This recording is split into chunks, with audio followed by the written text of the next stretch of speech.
Assalamualaikum warahmatullahi wabarakatuh.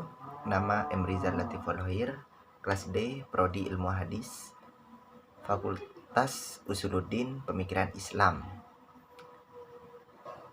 Kampus UIN Sunan Kalijaga, Yogyakarta.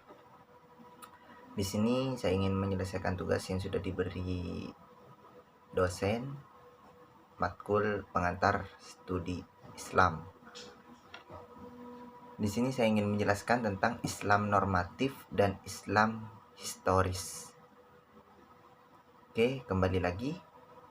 Islam normatif dan Islam historis. Apa sih itu Islam normatif? Apa sih Islam normatif? Islam normatif adalah Islam yang ada pada dimensi yang sakral atau suci. Kenapa bisa dibilang begitu? Karena ini juga bisa dibilang Islam sebagai wahyu. Kenapa bisa dibilang sebagai wahyu juga? Karena konteksnya Islam normatif sendiri mengambil dari Al-Quran dan hadis. Jadi pendekatannya lebih menekankan kepada aspek normatif dalam ajaran Islam yang terdapat pada Al-Quran dan hadis. Terus kalau ditanya definisinya, Islam normatif yaitu suatu pendekatan yang melihat agama dari segi ajaran pokoknya dan asli dari Tuhan, atau wahyu dari Tuhan yang di dalamnya belum terdapat penalaran atau pemikiran manusia.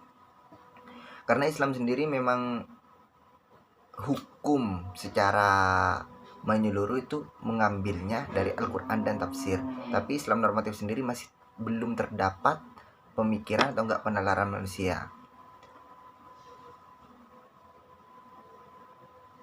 Maka diadakanlah suatu kajian tentang Islam. Nah, di sini Islam juga memiliki beberapa kajian. Karena mengkaji dari Al-Quran dan hadis itu sendiri.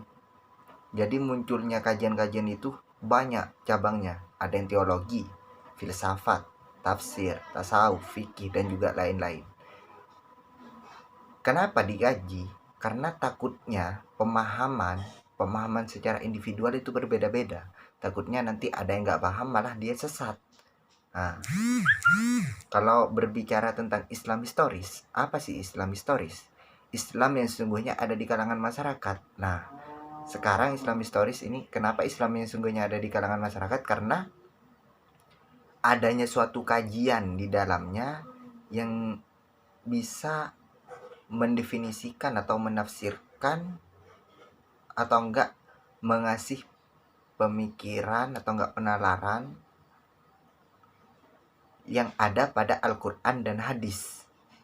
Karena ya balik lagi, enggak semua orang itu sama pemikirannya. Kadang kita berpikiran, oh ini begini. Kadang yang satunya lagi merasa, oh ini salah, ini harus begini. Maka diadakanlah kajian-kajian biar enggak sesat. Munculnya Islam historis ya karena suatu pemahaman dari setiap individu atau diri sendiri dalam masyarakat tentang kajian Islam secara menyeluruh yang disebut pemikiran Islam. Ya, munculnya historis karena adanya normatif. Di sini historis itu membuat kajian ya, membuat pemahaman dari setiap individu atau enggak diri sendiri dalam masyarakat tentang kajian Islam secara menyeluruh. Jadi di sini muncullah pemikiran-pemikiran Islam biar orang tidak sesat. Kalau cuman adanya normatif, maka kemungkinan besar orang, apalagi kayak zaman sekarang, mungkin udah kebanyakan sesat karena tidak ada kajian-kajian di dalamnya. Karena adanya historis, maka alhamdulillah kita masih bisa paham kontekstual dalam penafsiran Al-Quran dan hadis itu sendiri. Akan tetapi Islam normatif dan Islam historis tidak bisa dipisahkan di antara keduanya. Dimana kalau ada Islam normatif pasti ada Islam historis. Begitupun sebaliknya.